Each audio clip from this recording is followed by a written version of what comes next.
Everyone, welcome back.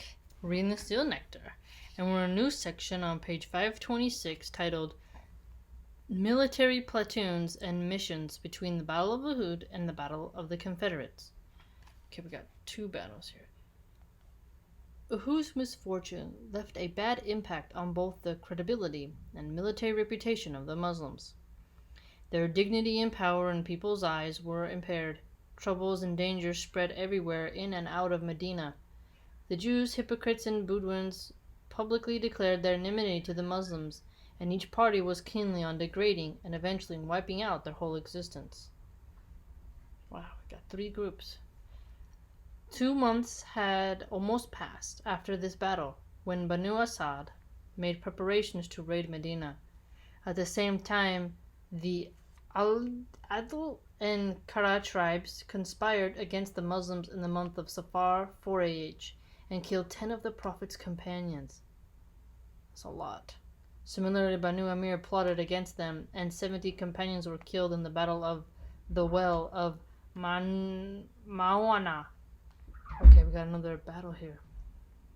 During that period, Banu Nadir kept on announcing their enmity and were involved in a plot to kill the Prophet Muhammad, peace be upon him. In Rabiul Awal in 4AH, Banu Ghatafan was about to attack Medina in Jumada al-Awal in 4AH. Thus we see that the Muslims turned into an attractive target of several potential dangers after they lost their military credibility at the Battle of Uhud. Yeah, it's true, I can tell.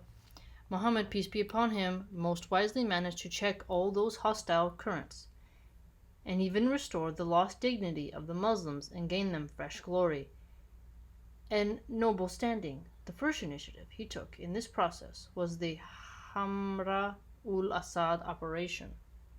Sounds very official. Whereby he could retain the Muslim military reputation. He succeeded in recovering his followers' dignity and awe-inspiring position in such a manner that astonished or even astounded both the Jews and the hypocrites alike. And then he proceeded to crown his successful attempts by dispatching military tasks and missions. Wow, so the Adl and the Kara tribes. It's very cool how this book lists all the different tribes. It's like tribes I've never heard of. The Abi Salima mission. The first people to take up arms against the Muslims in the aftermath of Uhud were Banu Asad bin Kuzema. Information was reported in Medina that Talha and Salima, sons of Khuwaylid, had gathered some volunteers to fight Allah's Messenger, peace be upon him. The Prophet immediately dispatched a 150-man platoon of helpers. It's not a bad number. And immigrants headed by Abu Salema. The Muslim leader took Bani Asad bin Kuzema by surprise in their homeland. Yeah, surprise. Neutralized their attempts, dispersed them, and captured their cattle. It's exactly like kind of what Caesar did a little bit with the Gauls, right? You capture the livestock, man, so you can feed your army. On his return, Abu Salema had an inflammation of a previous wound he sustained in Uhud, and it caused him to die soon after. Did he get infected or something? This expedition took place on Muharram 1st 4AH.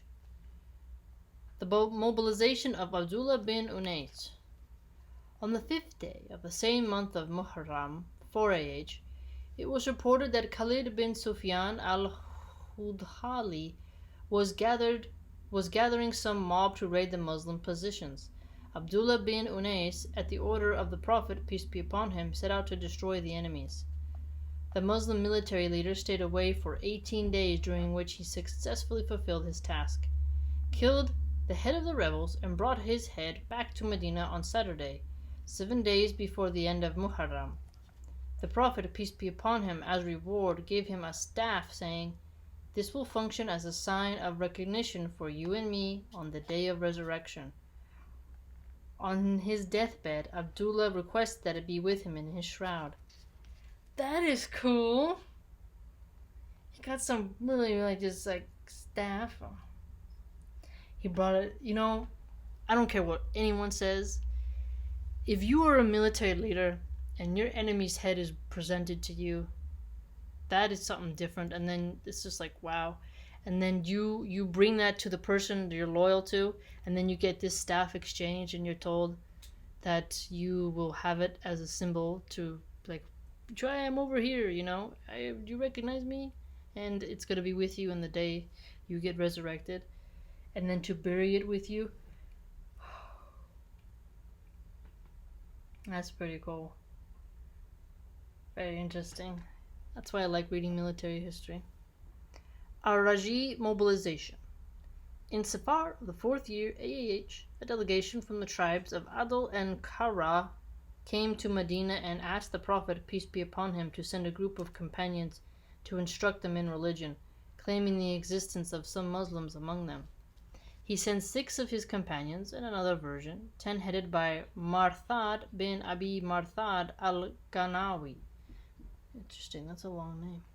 Or, according to al-Bukhari, Asim bin Thabit, the grandfather of Asim bin Umar bin al-Khattab. When they reached a spot called Ar-Raji, between Rabig and Jeddah, 100 archers of Banu Lihyan surrounded the place and attacked them. Dang, when you're surrounded by archers, it's a little harder to escape.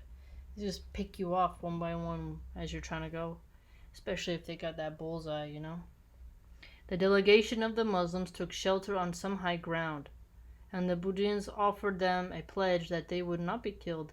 Asim refused to come down, and instead he fought them until he and 6 of his companions were killed. I think, didn't Spartacus, the gladiator, he got cornered on a hill for a while? I think he got cornered on a hill for a while. 3 men were left, Khubayb, Zayd bin Adathina, and another one. Interesting. Once again, the Bedouins offered them a guarantee of safety, and they accepted. When they descended, the Bedouins treacherously bound them. They tricked. That's the oldest trick. Oh, man. Dang. It's like, yeah, we're not going to get you. And then as soon as you come down, oh, we got you. We changed our mind. The 3rd man rebuked them for their insincerity and resisted them, so they killed him. The other 2 men who had killed some nobles of the Quraysh at Badr were taken and sold into Makkah. Sold as slaves? The first was Khubayb, who was detained for some time, and then it was unanimously decided to crucify him. He was taken from the holy sanctuary to Al-Taim for crucifixion, bro. Whoa. So painful. He requested a respite to offer a 2 rak'ah prayer. After the final greeting, he turned to his executioners and said, "Had I not been afraid that you would think that I was afraid of death, I would have prayed for a long time." Oh, so he wasn't afraid. He just wanted to pray more to Allah to get some extra points in. You know what's interesting? The Romans did several types of crucifixion. Sometimes they'd put you on the cross and then put you by the ocean really close to the water so that when the tide came in, you'd slowly drown. It was then that Khubayb first set the tradition of praying 2 rak'ah before being executed.